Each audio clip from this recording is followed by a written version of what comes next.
Ikomitjhini yeZokuhlela eMbusweni ithi ihlolombono le-NDP ekumkhandlu ohlela ukuthuthukiswa kwenarha yekhethu le litshengisa ukuthi ukuthonywa kwe-NDP kubuthakathaka begoda kunagadango elithethweko lokulungisa iintjhijilo ezikhona. Ithi irekhodi elingasi lihle lokuphumelelisa amahlelo lithuweleliswe umthelelo omumbi we-COVID-19 lenza inarha le bona ibhalelwe kokubhalelwa ukuthoma ukwenza ebeyihlelile. Ithi iqalontanzi layo ngobuyisela ukuphumelelisa amahlelo ebujameni obujayelekileko. One of the most urgent tasks facing the third NPC is that of facilitating a return to course.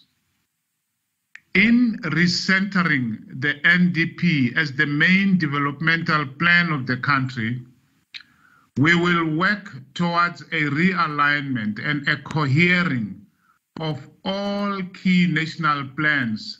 Ikomitjhini le ithi iintjhijilo eziqalene nenarha khathesi balwa kizo i-COVID-19, ukukhula kabuthaka komnotho, umhlago ragela phambili, ukungalingani, ubukhohlakali kunye nobelelesi.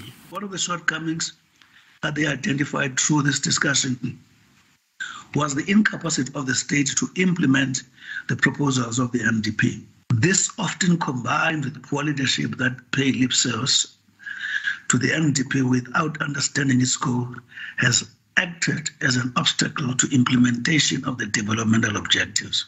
Ikomitjhini yezamahlelo okuhlela umbuso ithi izokusebenzisa ithemu yayo ukusekela ubuholi kwakhena urhulumende onekhono begoda ikhuthaze nabantu ukuphungula umhlago, ukuhlela kwemisebenzi kunye nokungalingani.